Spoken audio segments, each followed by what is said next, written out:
ligo na daan dong. Dong, ligo na daan.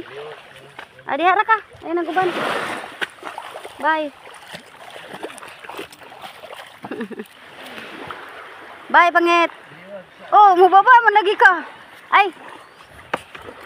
Isa-isa dili na na. Ako mo duso. Salamat pa. Labuhi pa. Okay, natay balo. Misda. Balo og.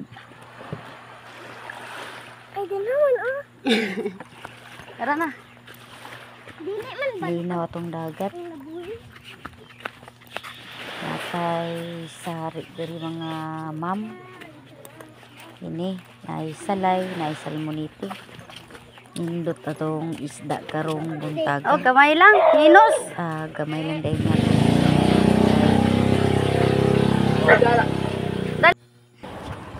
Lihit og isda mga mamugso. Ay, Busing, good morning.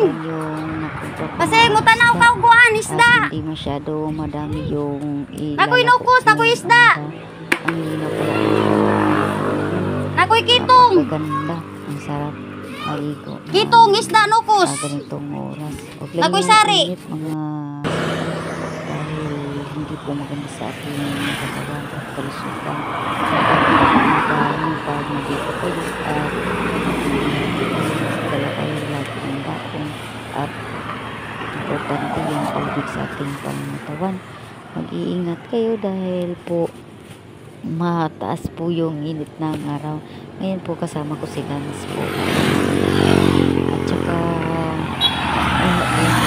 pauwi na rin po si Papa. Salamat kay Papa dahil si Papa yung nagkakit sa akin pagkawid sa isla dahil yung pampot ko busy kasi na yung pampot sa paugmad. Ngayon paakit na tayo dahil daanan sa sikod pala na ayan si Lance nakunan si Lance dahil si Lance ay mahina maglakad. Mura gadubo namang palengke. Unang at siya naman ay nakahuli. Ang palengke mura nagadubo. Dito pala lagi ako Mura daw gumbay ng angkol.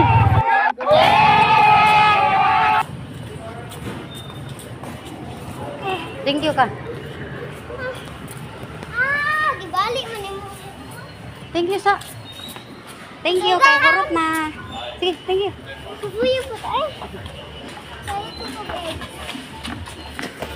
ayan dahil konti na lang yung isda natin dahil nabili nila sa ito ating dalang isda ma'am sir baka mayroon kayong gusto ganito ayan masarap yan, masarap ihawin yan, masarap ituwa. Ito na nga pala si Lance, parang lantang gulay na. Kaya pag nakasakay siya sa bao-bao, wow, ang ganda ng smile ni Lance. Masaya siya dahil hindi na siya maglalakad. Ito pala last na lang to namin na biyahe dahil in-order na ni Ma'am Happy yung isda. At dito na lang yung namin mga followers at saka mga ka-vlog. Please support is the Suki Vlog. Please follow and share. Okay, daghang salamat. Bye bye.